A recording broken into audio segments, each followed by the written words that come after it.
ಸ್ನೇಹಿತರೆ, ಫೇಸ್ಬುಕ್ ಮೆಸೆಂಜರ್ನಲ್ಲಿ ನಮ್ಮ ಒಂದು ಯೂಸರ್ ನೇಮ್ನ ಯಾವ ರೀತಿ ಬದಲಾವಣೆ ಮಾಡ್ಕೋಬೇಕು ಅಂತ ಚರ್ಚೆ ಮಾಡೋಣ.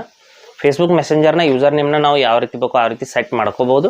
ಅಲ್ಲಿ ಅವೈಲೇಬಲ್ ಅಥವಾ ನಾಟ್ ಅವೈಲೇಬಲ್ ಅಂತ ಬಂದರೆ ನಾವು ಏನು ಮಾಡಬೇಕು ಅಂತ ನಾನು ಸಂಪೂರ್ಣವಾಗಿ ಇವತ್ತು ಹೇಳ್ತೀನಿ. ಫೇಸ್ಬುಕ್ ಮೆಸೆಂಜರ್ನ ಯೂಸರ್ ನೇಮ್ ಎಲ್ಲಿರುತ್ತೆ ಅದನ್ನು ಚೇಂಜ್ ಮಾಡುವಂಥ ಆಪ್ಷನ್ಸ್ ಎಲ್ಲಿರುತ್ತೆ ಎಲ್ಲವನ್ನು ಕೂಡ ನಾನು ಇವತ್ತು ಹೇಳ್ತೀನಿ. ಹಾಗೆ ನಮ್ಮ ಚಾನಲ್ಗೆ ಮೊದಲು ಬಂದಿದ್ದರೆ ದಯವಿಟ್ಟು ನಮ್ಮ ಚಾನಲ್ನ ಸಬ್ಸ್ಕ್ರೈಬ್ ಮಾಡಿ ಮತ್ತು ಪಕ್ಕದಲ್ಲಿರುವಂಥ ಬೆಲ್ ಐಕನನ್ನು ಪ್ರೆಸ್ ಮಾಡಿ ನಮ್ಮ ತಂತ್ರಜ್ಞಾನ ಆಧಾರಿತ ಬೃಹತ್ ಕುಟುಂಬದ ಸದಸ್ಯರಾಗಿ.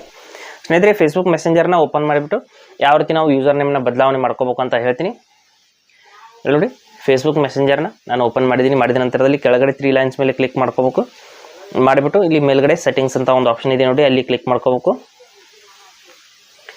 ಸೆಟ್ಟಿಂಗ್ಸ್ ಮೇಲೆ ಕ್ಲಿಕ್ ಮಾಡಿದ ನಂತರದಲ್ಲಿ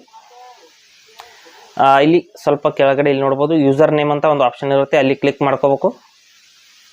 ಮಾಡಿಬಿಟ್ಟು ಎಡಿಟ್ ಯೂಸರ್ ನೇಮ್ ಅಂತ ಇಲ್ಲಿ ಆಪ್ಷನ್ ಬರುತ್ತೆ, ಇಲ್ಲಿ ನೋಡ್ಬೋದು ಎಡಿಟ್ ಯೂಸರ್ ನೇಮ್, ಅದನ್ನು ಕ್ಲಿಕ್ ಮಾಡ್ಕೊಂಡ್ಬಿಟ್ಟು ಇಲ್ಲಿ ನೋಡ್ಬೋದು ಈ ಒಂದು ನಮ್ಮ ಒಂದು ಹಳೆಯ ಯೂಸರ್ ನೇಮ್ನ ಈ ರೀತಿ ಎಡಿಟ್ ಮಾಡಬೇಕಾಗುತ್ತೆ.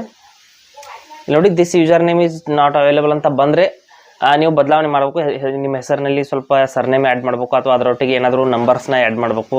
ನಿಮ್ಮ ಲಕ್ಕಿ ನಂಬರ್ಸ್ ಇರ್ಬೋದು ಅಥವಾ ನಿಮ್ಮ ವೆಹಿಕಲ್ ನಂಬರ್ಸ್ ಇರ್ಬೋದು, ಏನಾದರೂ ಒಂದು ನಂಬರ್ಸ್ನ ಆ್ಯಡ್ ಮಾಡಿಬಿಟ್ಟು ಈ ರೀತಿ ಸೇವ್ ಅಂತ ಆಪ್ಷನ್ ಬರೋವರೆಗೂ ನೀವು ಸ್ವಲ್ಪ ಚೇಂಜ್ ಮಾಡ್ತಾ ಇರಬೇಕು. ಇಲ್ಲಿ ನೋಡಿ, ಇನ್ನೂ ಅವೈಲೇಬಲ್ ಇಲ್ಲ, ಅದಕ್ಕಾಗಿ ಇನ್ನೂ ಸ್ವಲ್ಪ ಏನಾದರೂ ಇದರಲ್ಲಿ ಕರೆಕ್ಷನ್ ಮಾಡ್ಕೊಳ್ಳೋಣ.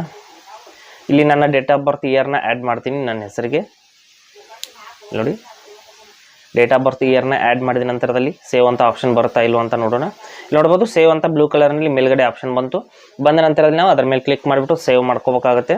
ಅಲ್ಲಿ ನೋಡಿ, ಸೇವ್ ಅಂತ ಕ್ಲಿಕ್ ಮಾಡಿದ ತಕ್ಷಣದಲ್ಲಿ ನಮ್ಮ ಒಂದು ಯೂಸರ್ ನೇಮ್ ಅನ್ನೋದು ಚೇಂಜ್ ಆಗುತ್ತೆ.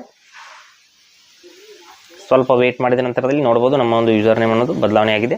ಈ ರೀತಿ ನಾವು ನೋಡಿ ಯೂಸರ್ ನೇಮ್ ಅನ್ನೋದು ಬದಲಾವಣೆ ಆಗಿದೆ. ಈ ರೀತಿ ನಾವು ಫೇಸ್ಬುಕ್ ಮೆಸೆಂಜರ್ನಲ್ಲಿ ನಮ್ಮ ಒಂದು ಯೂಸರ್ ನೇಮ್ನ ಬದಲಾವಣೆ ಮಾಡ್ಕೋಬಹುದು. ಹಾಗೆ ಸ್ನೇಹಿತರೆ, ಕೊಟ್ಟಿರೋ ಮಾಹಿತಿ ಸಂಪೂರ್ಣ ಮತ್ತು ನಿರೂಪಣೆ ಮಾಡಿದೆ, ಶೈಲಿ ಉತ್ತಮ ಅಂತ ಅನಿಸಿದರೆ ವಿಡಿಯೋನ ಲೈಕ್ ಮಾಡಿ ಮತ್ತು ನಿಮ್ಮ ಸ್ನೇಹಿತರಿಗೂ ಕೂಡ ಶೇರ್ ಮಾಡಿ. ಹಾಗೆ ಇದ್ರ ಬಗ್ಗೆ ಸಮಸ್ಯೆಗಳು ಡೌಟ್ಗಳಿದ್ರೆ ಕಮೆಂಟಲ್ಲಿ ಅವಶ್ಯವಾಗಿ ತಿಳಿಸಿ. ಮುಂದಿನ ವಿಡಿಯೋದಲ್ಲಿ ಮತ್ತೊಂದು ಹೊಸ ವಿಷಯದೊಂದಿಗೆ ಇದೇ ರೀತಿ ನಿಮ್ಮ ಮುಂದೆ ಬರ್ತೀವಿ. ಎಲ್ಲಿವರೆಗೂ ಟೇಕ್ ಕೇರ್.